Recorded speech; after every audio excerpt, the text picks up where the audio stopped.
Hi guys, good afternoon.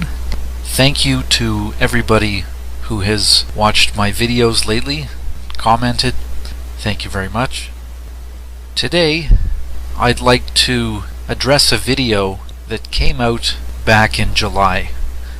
And when this video came out, I was so excited, and I thought it had so much potential for exploring a huge number of new areas of investigation.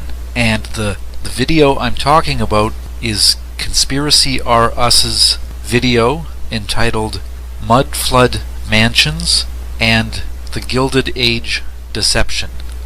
This is actually his most popular video, and it currently has 110,000 views. I liked this video so much that I wanted to investigate a lot of these ideas myself and see what I could come up with as far as material to present in a video. So that's what I'm going to stumble through today. Now, before I begin to try and do that, I'd like to take a moment and summarize Conspiracy R Us's video because he covers a lot of different material. I highly recommend that before you watch my video here, if you haven't seen his video, Mud Flood Mansions and the Gilded Age Deception, that kindly you might like to go watch that video first.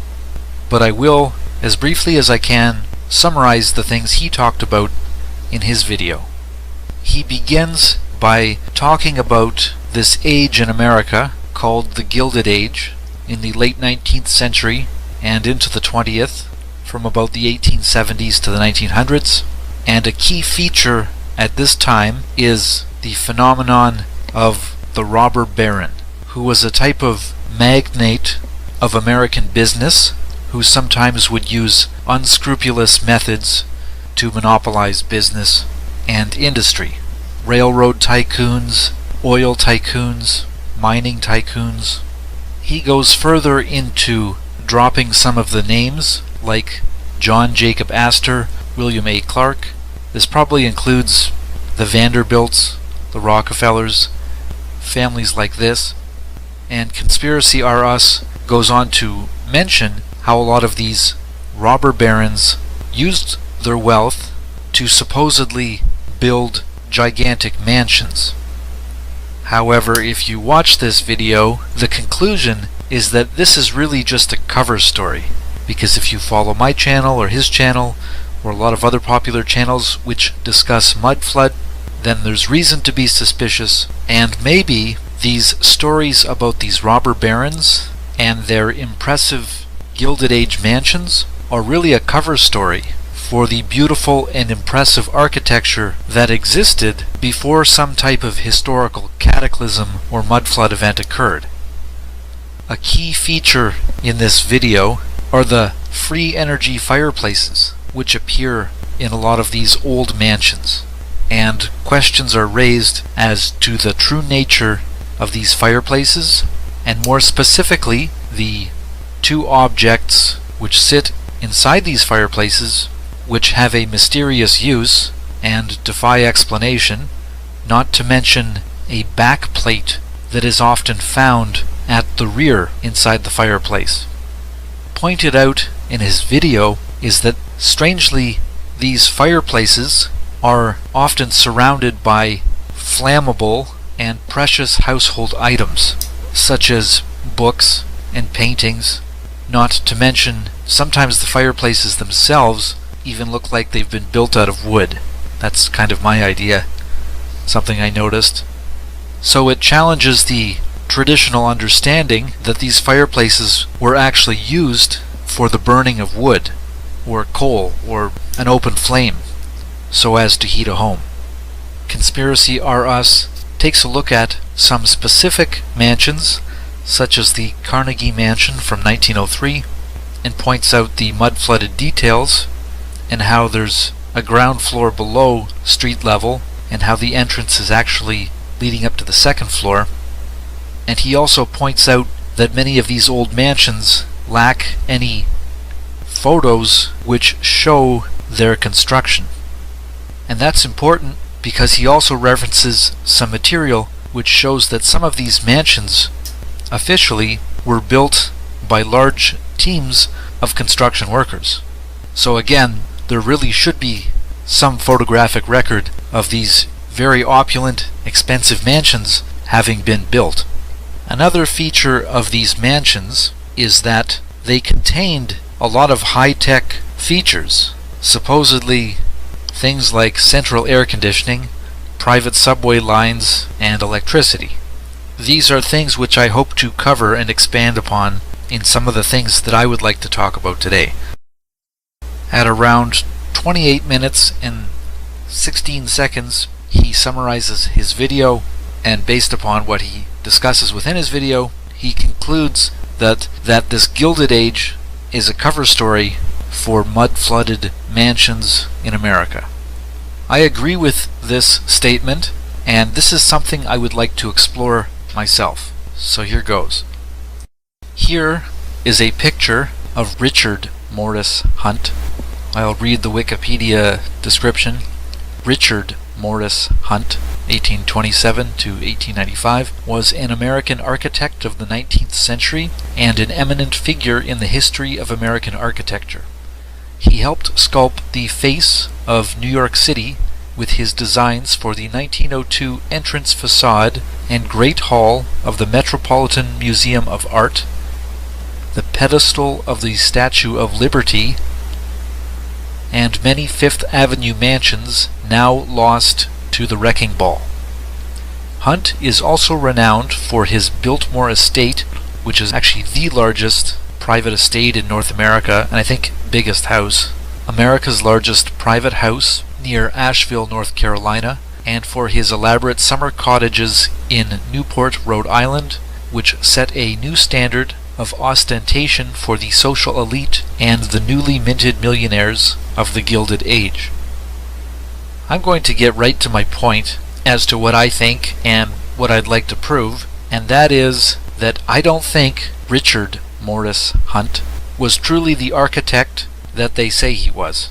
I don't think he actually designed all of the buildings that he's credited with, and the list of his architecture is very impressive and almost humanly impossible, seemingly, for one man to have built or designed. And as I'd like to show, a lot of these buildings that supposedly are attributed to him have signs of mud flood. So it seems illogical that these buildings would have even been built in the years that are provided for their construction dates. Here is a list of all of the buildings that are accredited to Richard Morris Hunt. The list is huge, and his achievements are monumental. I mean, this guy had a huge workload. Apparently, he designed all of these buildings, and it's not like he designed a few houses here and there. I mean, well, I'll take a look at it. He built a lot of buildings that are on the Yale University campus, Princeton University campus, the Fogg Art Museum in Cambridge, the Metropolitan Museum of Art, administrative building at the World's Columbia Exposition, the Statue of Liberty Tower. It goes on and on. The Vanderbilt House itself. To me, these are projects which seemingly would take an architect years and years to develop a single home, and yet a list of his work shows at least 54 masterpieces of architecture, and to me it just doesn't seem humanly possible for one man to design that many different buildings or projects. Not all of these works have Wikipedia articles attributed to them, but I'd like to cover the ones that are listed on Wikipedia to quickly demonstrate that many of these buildings have obvious signs of mud flood. Knowing what we know about mud flood, we know that mud flood indicates that buildings were likely from a previous era or age, at which point some type of inexplicable catastrophe happened which inundated many old mansions and buildings with mud. This is why I think Richard Morris Hunt himself is a cover story to explain all of these old mud-flooded buildings. Was he a real guy? Maybe. I don't know. Well, actually, he did have a son who was also an architect, and that's actually an interesting story because his son actually is attributed certain buildings, and his son's buildings also have signs of mud flood. Hopefully I'll get to showing that as well. Okay, so going down the list, here is the William K. Vanderbilt house, built between 1878 and 1882. I'm sure there's many interesting things I could read about it into this video, but I just like to focus on pointing out this has obvious signs of mud flood. Here is the Chateau sur Mer, which is in Rhode Island, supposedly built in 1851. And if I go on Google Maps and I try and look at the back of the building, it looks like there's some signs of mud flood. Here's a building called Ochre Court.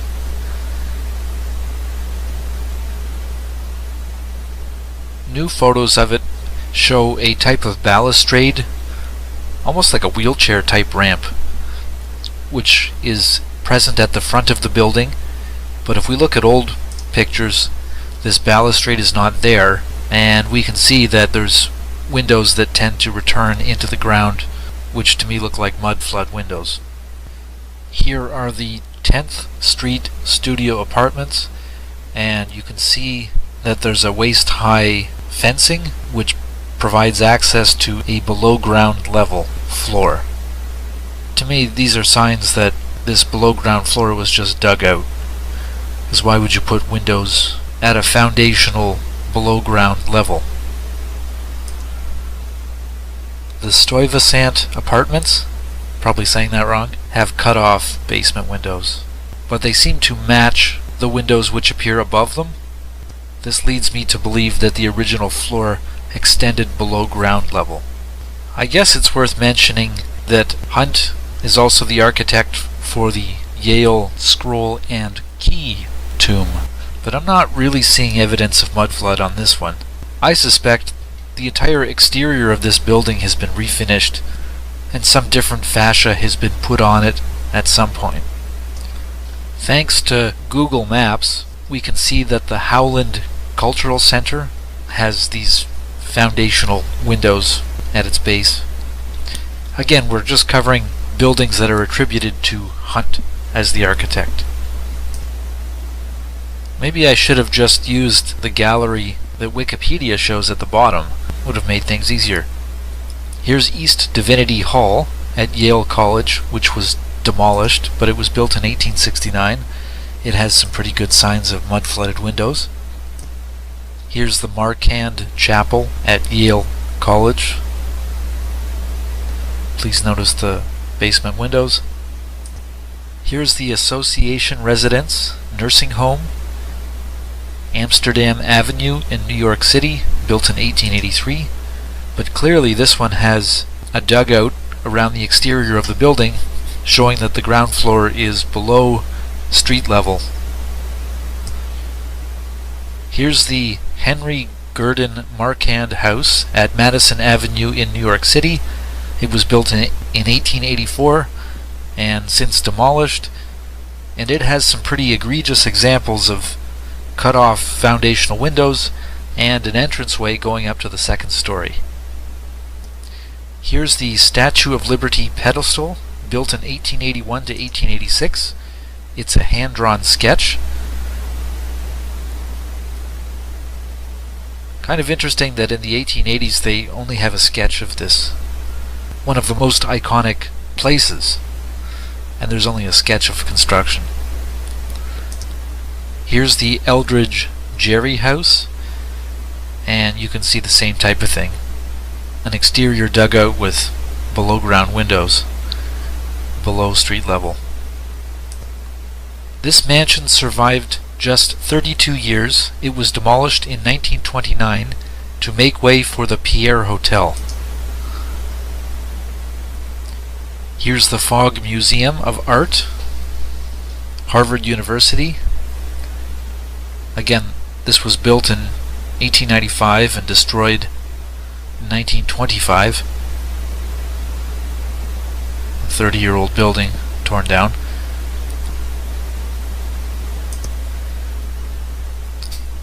Yesterday, I spent some time Googling all of these individual houses, and I found a lot of examples of mud flood Unfortunately, I wasn't making a video at that time. But anyway, you've seen the examples I've just shown, and just a cursory look shows that many of these buildings have evidence of mudflood, which leads me to believe that these buildings existed prior to the time of the architect. I mean, I suppose a mudflood could have happened within his lifespan. Maybe I can put it this way. The good majority of Richard Morris Hunt's architecture were built in the 1870s, 1880s, and even into the 1890s. At least in those years we have photographic evidence, and there's no record that any kind of mudflood occurred within those decades, and yet all of his buildings have signs of mudflood. On that basis, I conclude that Richard Morris Hunt was not the architect of these buildings, and these buildings likely predate all of the official construction dates that are provided. I wanted to cover this as well. Hunt had a son named Richard Howland Hunt. The son, Richard Howland Hunt, born in 1862, followed in his father's footsteps, so we're told, and also became an architect and designed buildings. Here's one example of an architectural work that is attributed to Richard Howland Hunt, and that is the 69th Regiment Armory, Lexington Avenue in Manhattan, New York City. And this was built supposedly in 1904 and completed in 1906. Well, if we look at Google Maps for the 69th Regiment Armory building, we can see that this building has foundational windows which are below ground level. And there's even a dugout here. I thought this was neat here. Most of the exterior is dug out to accommodate for these below ground windows, except in this area which juts out and runs butted close up to the sidewalk. And I noticed that the area where it runs closest to the sidewalk, they've chosen to brick up these foundational windows, in contrast to the windows that run along the exterior of the building, which are preserved.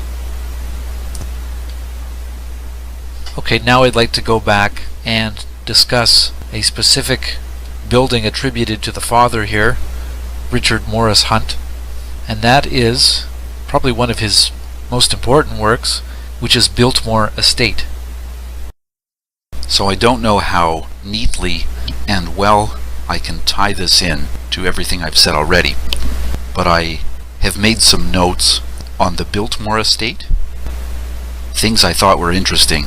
So I'm just going to describe the Biltmore Estate briefly, and then drop all these facts I've researched. Okay, I will start with the first paragraph on Wikipedia, just to introduce this building. Biltmore Estate is a large 10.86 square mile private estate and tourist attraction in Asheville, North Carolina. So that's talking about the piece of property that this building is on. That's the estate. The Biltmore House, which is the building, is the main residence, and it is a chateau-esque style mansion built by George Washington Vanderbilt II between 1889 and 1895, and is the largest privately owned house in the United States at 178,926 square feet of floor space. Still owned by George Vanderbilt's descendants, it remains one of the most prominent examples of the Gilded Age. Now, a quick Google search tells me that the first electric power transmission in the United States happened around 1882. So, the Biltmore Estate, what year did we say that was built between 1889 and 95, so electric power was already available. But the interesting thing about Biltmore, or the thing that strikes me most, is that the Biltmore Estate had its own power generation contained in the basement of the building, or even the sub-basement. I've got to look into that more. So it had its own power generation ability, And not only that, it had power regulation as well. So it could regulate the voltage so that light bulbs wouldn't blow up. Okay, the following I'd like to read is from a separate website, and it was an article written by a Thomas J. Blaylock, who I think it's fair to say was an electrical engineer in the United States, and he has many titles behind his name. And he wrote this article, which he almost defines himself as American archaeology of electric power. And it gets very technical, to the point where I can't even understand it, because he goes into explaining in detail the complex electrical system. What's neat is he also provides some pictures on his website, which of course I'm going to include in my video. I will leave a link for this article in the description below, because I've actually read it aloud so that I could understand it. But I don't think it's terribly interesting to most people, because it is very technical. So I'd just like to read the first paragraph, just to get the general idea. While Biltmore is well known, it is less well known that the construction of the mansion in the last decade of the 19th century included the installation of a complex and comprehensive electric supply system to generate and distribute electricity for illumination, heating, and a number of electric power uses, many of which were unknown in most buildings of the day. Happily, much of the original equipment, while no longer in use, still remains in the mansion and is being preserved, interpreted, and appreciated. This article is the story of the elaborate, fascinating, and unique Biltmore electric power system. Again, the link for the full reading is in the description below.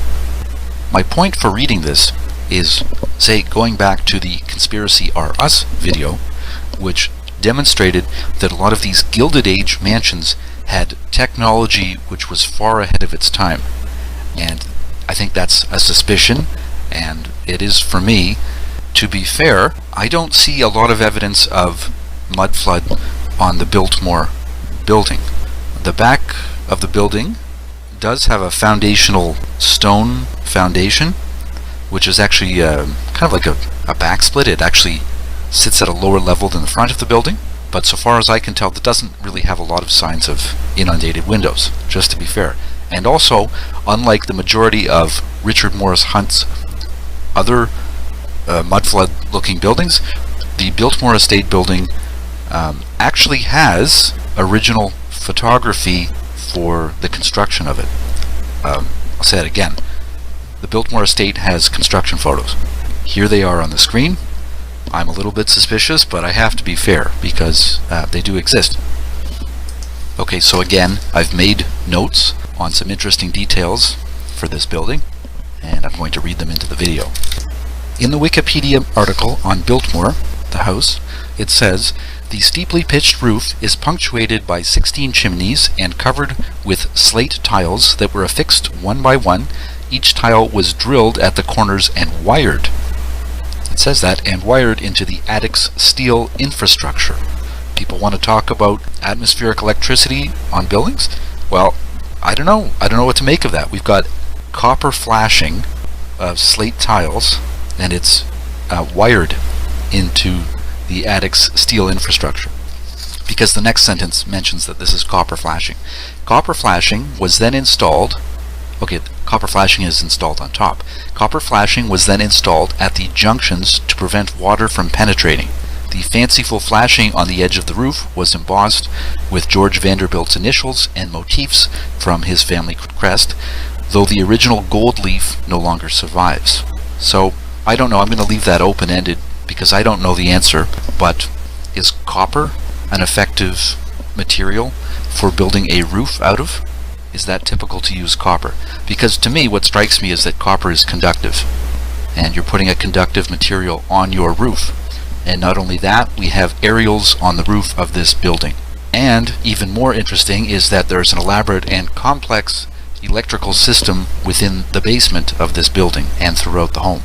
Again, this home can generate its own electric power.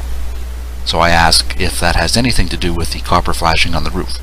Okay, continuing reading, the Wikipedia article says about the first floor, Biltmore has 4 acres of floor space and a total of 250 rooms in the house, including 35 bedrooms for family and guests, 43 bathrooms, 65 fireplaces, I'm not going to cover that one extensively, but if you watch the Conspiracy Are Us video, which is questioning the nature of these fireplaces, well, this Biltmore estate had 65 of them. Okay, 3 kitchens and 19th century novelties such as electric elevators, forced air heating, centrally controlled clocks, fire alarms, and a call bell system.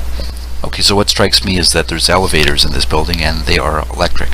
This article also makes mention that there is an organ gallery. It says, on the opposite end of the hall is an organ gallery that houses a 1916 Skinner pipe organ. Left unfinished with bare brick walls, the music room was not completed and opened to the public until 1976. Well, that's a little bit unusual to me. You've got a building which is historical and old and available to the public, I think beginning in the 50s, I could be wrong, and then there's an organ there and then nobody's able to see it until the 70s. That's just weird. Continuing reading, regarding the basement, it says guests of the estate could enjoy other activities that were found on the basement level, including an indoor 70,000-gallon heated swimming pool with underwater lighting, one of the nation's first bowling alleys installed in a private residence, and a gymnasium with once state-of-the-art fitness equipment. And going back to this Blaylock article, I did want to read something into the video regarding electric heating. An article written by Charles Waddell appeared in the 5th of October 1907 issue of Electrical World and was titled The Electrical Heating Plant of the Biltmore Estate. The heating system for Biltmore was supplied from 3 large steam boilers that were originally fired by coal or wood. Later on, one of these boilers was converted for oil firing, and all 3 still exist in the sub-basement today. So, a few things on that. First of all, there's 2 basements. It's just strange to me. When you build a home, why would you build it with 2 basements? There could be an argument for that, but that just doesn't sound quite right to me. Not only that, but I think, like, how much coal would it take to burn and boil water so as to heat a house of this size? Now, it's a little bit wild and crazy for me to suggest the idea, but I think people who follow my channel are probably on board with me. Could it be that there's atmospheric electricity type of technology in this building, which harnesses electricity through the aerials on the roof and the copper flashing ceiling, transmits this power to the sub-basement where it heats boilers, and thus this energy is collected and either converted to electricity and maybe transmitted to the rest of the house? Could that be what's going on? I stand to be corrected, but I thought that was worth mentioning and is food for thought. Okay, so when I was doing research for this video and reading the Wikipedia article on Richard Morris Hunt, the following struck my attention. At the section Career in America, New York Early Years, there's a sentence that says, Hunt's first substantial project was the 10th Street studio building, where he rented a space, and where in 1858 he founded the first American architectural school, beginning with a small group of students, including George B. Post, William Robert Ware, Henry Van Brunt, and Frank Furness. Ware, who was deeply influenced by Hunt, went on to found America's first 2 university programs in architecture at MIT in 1866 and at Columbia in 1881. Okay, so when I read this sentence, I clicked on all of the names of the different architects, and I opened them up in a separate window just so I could look at the achievements of these architects. And they are similar to Hunt, who is accredited with a lot of these old buildings. So I'm just going to say the name, and on the screen you'll just see some of the famous buildings that they built. And I'll leave it to you, the viewer, to judge whether you think these are mud flood era buildings and architectural styles that are suspicious as to whether these men may have built them. So again, I'm going to go slow while I flash the images on the screen. William Robert Ware.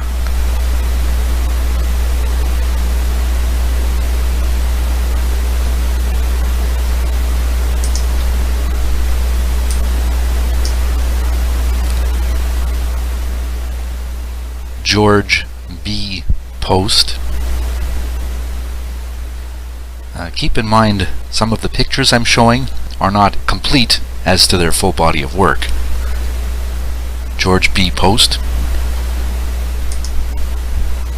Okay, next, here is Henry Van Brunt, or Brunt.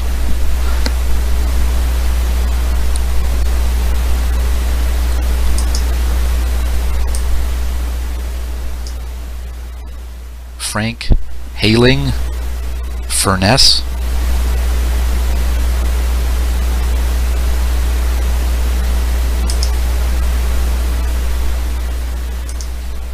Now the last thing that I want to do is start passing judgment upon people and being scathing and harshly criticize them. That's not my intention. That's not what I'm trying to do. But in the case of the Biltmore estate, the whole property, and even the assets that the Vanderbilt family would have owned, I do ask the question as to how they would have acquired all of these things. Yes, they were railroad magnates, and there's probably history that I still stand to investigate, and that is my fault, so I haven't fully read into the history of the Vanderbilt family. And the only reason I mention the following is because I think it might provide some insight as to how these old historical families acquired and owned the industry that they had control over and the assets that they hold. And in specific, I mean land title, like title to property. Not to digress too much, but Rebel Without a Pause recently on his channel mirrored a video of a woman who worked in real estate law, and she also made a video on municipal plans or planning of buildings. And the short of it is that the original deeds and municipal plans almost indicate that at the time of surveying and planning, these buildings had already existed. Now that's too complicated to re-explain in my video, so I will leave that as a link in the description below. I know I've provided a lot of links and it's hard to look at all this, but I thought that was a good video that speaks to land title, a reset, and mud flood.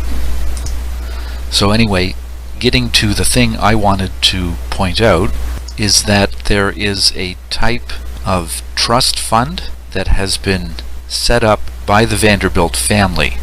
Okay, so I will just read. This Wikipedia article is entitled The Biltmore Company. The Biltmore Company, headquartered in Asheville, North Carolina, United States, is owned by the family of William Amherst Vanderbilt Cecil and owns and operates Biltmore Estates. In 1999, the company formed a new business group called the Biltmore Estate Brands Group.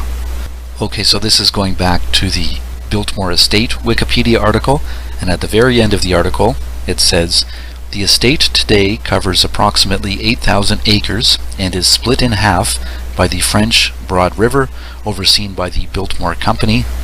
Again, I'm going to look at this, and it says the Biltmore Company is a trust fund, a trust set up by the family. The company is a large enterprise that is one of the largest employers in the Asheville area.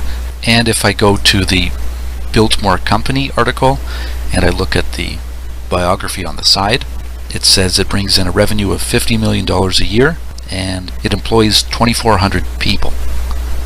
Now once again, I'm not passing judgment on people. The Vanderbilt family may be very good to its employees. Maybe they treat their people very well. Maybe they provide good jobs. Maybe they pay well. Maybe they do the best they can for the people they employ. I don't know that. But my point is really just to show that here you have a historical family that owned industry, owned assets, owned land title, and even today they're still influential and they own income generating enterprises. And I just wonder whether this is a model in a lot of the major North American cities and even European cities and every city on earth, whether it's these families that tend to hold title to things, and they've done so since something that happened 200 years ago. Now this is very scathing and even dangerous. I'm naming names, not just speaking generally. I'm pointing key figures out. I wonder the same thing about the city I live in too. And I could be very specific. I could start going into the history. See, a lot of times I think people look to conspiracy theories for explanations. They look to Masonry or Illuminati, things that they find on YouTube. And, well, yeah, there might be some answers there, but a lot of times I think that the truth isn't really even a secret. This is information you can find online. I will read the Wikipedia article for Cornelius Vanderbilt, just the beginning. Cornelius Vanderbilt, 1794 to 1877, was an American business magnate and philanthropist who built his wealth in railroads and shipping. Born poor and having only a mediocre education, Vanderbilt worked his way into leadership positions in the inland water trade and invested in the rapidly growing railroad industry. Okay, so I will just leave it open-ended, and there's a lot of things that I still stand to investigate, and I could be proven to be wrong, but I asked the question whether his business acumen, his skill, his intelligence, and his shrewdness for business was really what provided him this vast wealth in industry and estate, or whether something else happened, and whether this Vanderbilt history really is a phenomenon that speaks to a lot of other families worldwide that gained prominence and wealth and fortune. Okay, thank you very much for listening, and if the Vanderbilt family is listening, let me tell you, I'm not judging you, and I'm not passing judgment or ridiculing you, but it's about time that we started asking these questions, and I think they're fair to ask, and it's just an investigation. So thanks for listening. Okay, I just wanted to tag on this clip to the end of my video. This is about the Chateau-sur-Mer, which was a work of Richard Morris Hunt, and I searched for this, and a Bob Vila Home Again video came up on YouTube.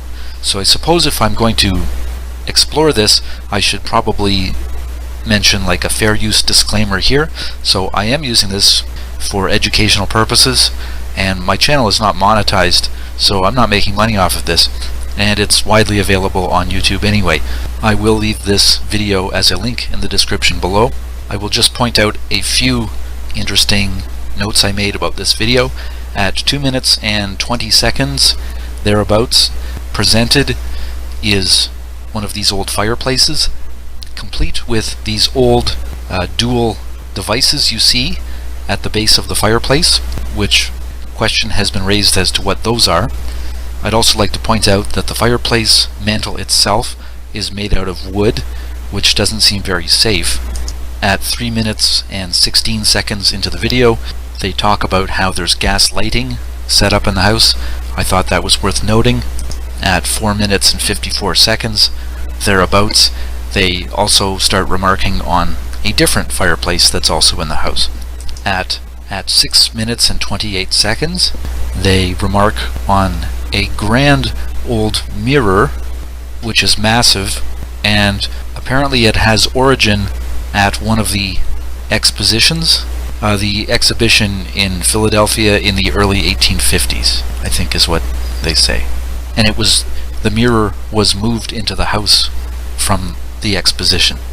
Okay, thank you very much for watching, and I do recommend watching some of these links in the description below.